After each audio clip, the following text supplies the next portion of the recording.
नमस्कार। कभी ऐसा महसूस हुआ है कि भाई जिंदगी में सब कुछ तो है, फिर भी अंदर कहीं एक खालीपन सा है? आज हम मिलकर एक ऐसे रास्ते को समझने की कोशिश करेंगे जो इसी खालीपन को भर सकता है और सच्ची गहरी शांति की तरफ ले जाता है। और वो रास्ता है भक्ति का। स्वामी प्रेमानंद जी की बातों से जानेंगे कि कैसे बस एक छोटा सा कदम हमारी पूरी जिंदगी को बदल सकता है।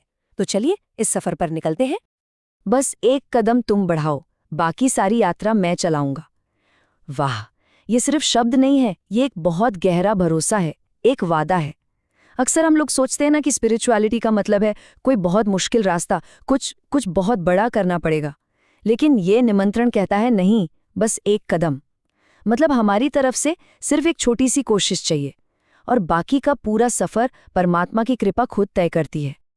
तो सवाल ये उठता है कि ये जो सफर है, इसकी शुरुआत होती कहाँ से आखिर? ये किसी पहाड़ की चोटी से या किसी मंदिर से शुरू नहीं होती। नहीं, इसकी शुरुआत हमारे अपने दिल के अंदर से होती है। एक अजीब सी प्यास से, जो तब जागती है जब दुनिया की भागदौड़ हमें वो असली खुशी देना बंद कर देती है। जब इंसान को ये एहसास होता है ना कि पैसा, सफलता, अच्छे रिश्ते, सब कुछ पाकर भी दिल में कहीं एक खालीपन सा है, बस तभी एक अलग ही तरह की प्यास जगती है। और ये प्यास है परमात्मा से जुड़ने की। इसको एक कमी की तरह नहीं देखना चाहिए। ये तो सच कहूं तो आत्मा के जागने का पहला सबसे पवित्र संकेत है, एक इशारा कि अब बाहर नहीं, अपने अंदर झांकने का वक्त आ गया है। अब देखिए, कहते तो हैं कि ईश्वर की आवाज हर पल हर जगह गूंज रही है, हवा में, सूरज की रोशनी में, हर एक धड़कन में। तो फिर ऐसा क्या है कि हम उसे सुन नहीं पाते? हमारी आंखों पर, हमारे मन पर ऐसा कौन सा पर्दा पड़ा हुआ है जो हमें अंदर की सच्चाई देखने से रोक रहा है? असल में हमारी दृष्टि ना मन पर जमी धूल की कई परतों से ढकी हुई है। जरा सोचिए, हमने अपने मन पर कितने कपड़े पहन रखे हैं।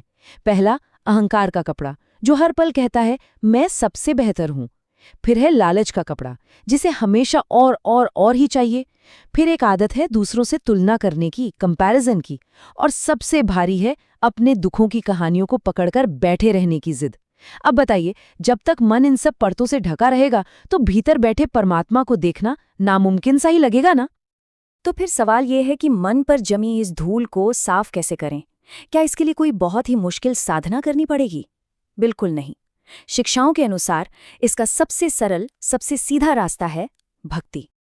देखिए, भक्ति को लेकर ना अक्सर हम लोग बहुत मुश्किल मुश्किल बातें सोचने लगते हैं, लेकिन असल में ये बहुत ही स्वाभाविक, बहुत नेचुरल चीज़ है।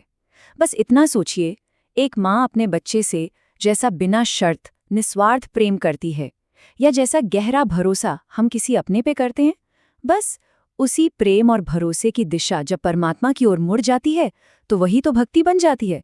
कितना सिंपल है ना? हम अक्सर भगवान के पास एक व्यापारी की तरह पहुंच जाते हैं। मन में एक हिसाब किताब चलता है, मैंने इतने पाठ किए, इतने व्रत रखे, अब बदले में मुझे क्या मिलेगा? ये भक्ति थोड़ी है, ये तो सीधा सीधा व्यापार हो गया। प्रेम कभी हिसाब नहीं रखता। क्या कोई माँ कभी अपने बच्चे को दिए गए प्यार का हिसाब रखती है? नहीं ना। भक्ति एक प्रेम का रिश्ता है, कोई सौदा नहीं। अच्छा, अब एक ऐसे सवाल पर आते हैं जो शायद हम सबके मन में कभी ना कभी जरूर उठता है कि जब हम इतने दिल से कुछ मांगते हैं और वो पूरा नहीं होता, तो ऐसा क्यों लगता है कि हमारी प्रार्थना सुनी ही नहीं गई? क्या भगवान हमें नजरअंदाज कर रहे हैं? यहाँ एक बहुत गहरी बात समझने की है। परमात्मा हमारे मन की इच्छाओं को नहीं सुनते, वो हमारी आत्मा के कल्याण को सुनते हैं।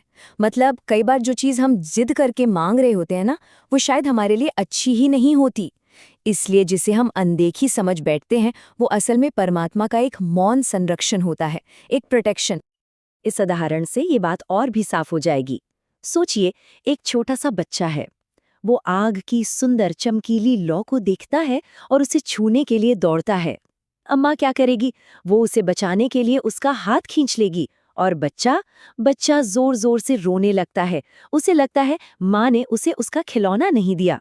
बिल्कुल बिल्कुल इसी तरह जब परमात्मा हमें किसी नुकसान पहुंचाने वाली चीज से दूर करते हैं, तो हम भी उस बच्चे की तरह दुखी हो जाते हैं, ये समझे बिना कि ये रोक भी असल में एक तरह की कृपा ही है। तो इतनी सारी बातें समझने के बाद अब असली सवाल पर आते हैं कि इससे अपनी जिंदगी में उतारे कैसे। ये गहरा रिश्ता बनाने के लिए करना क्या होगा? क्या इसके लिए घंटों बैठ के तपस्या करनी पड़ेगी? जवाब है बिल्कुल नहीं। इसकी शुरुआत दिन के सिर्फ 5 मिनट से हो सकती है। जी हाँ, आपने सही सुना, सिर्फ 5 मिनट। ये छोटा सा लेकिन रोज का समर्पण, यही एक बहुत बड़े बदलाव की नींव रख सकता है। परमात्मा को हमारे घंटों नहीं चाहिए, उन्हें तो बस हमारे दिन के वो कुछ पल चाहिए जो पूरी सच्चाई और पूरे प्रेम से दिए गए हों।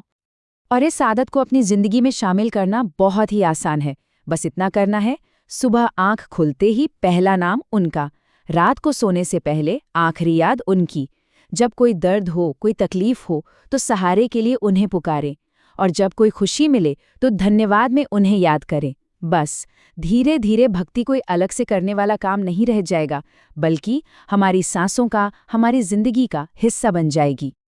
तो ये छोटा सा अभ्यास आखिर काम कैसे करता है? इसे ऐसे समझिए। मान लीजिए एक बंद, घुटन भरा कमरा है और आपने बस उसकी खिड़की खोल दी। क्या होगा? ताज़ी हवा और रोशनी अंदर आएगी और सब कुछ साफ कर देगी, है ना? बिल्कुल वैसे ही परमात्मा का नाम हमारे मन के अंदर की सारी बेचैनी, सारी नेगेटिविटी को धोकर उसे शांत और पवित्र कर देता है।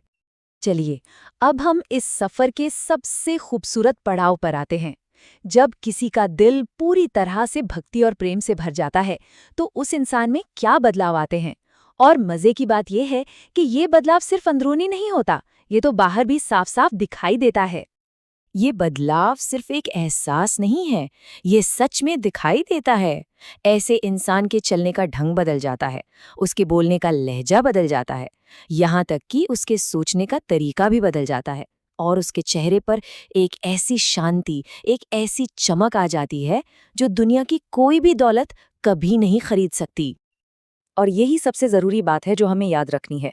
भक्ति के रास्ते पर जो आखिरी इनाम मिलता है ना, वो अनमोल है। ये वो शांति है जिसे किसी बाजार में नहीं खरीदा जा सकता, ये किसी कोर्स में नहीं सीखी जा सकती। ये तो सिर्फ उस गहरे, उस सच्चे जुड़ाव से ही मिलती है। तो इस पूरी चर्चा का सार क्या निकला? सार यही है कि जीवन की जो असली लड़ाई है वो दुनिया से नहीं है, वो हमारे अपने मन से है। और भक्ति मन को दबाने या जबरदस्ती काबू करने का कोई तरीका नहीं है। नहीं, ये तो प्यार से, बस प्यार से मन की दिशा ही बदल देती है, उसे नेगेटिविटी से हटाकर परमात्मा की ओर मोड़ देती है। तो आखिर में बस एक सवाल है जो हम सबको अपने आप से पूछना है।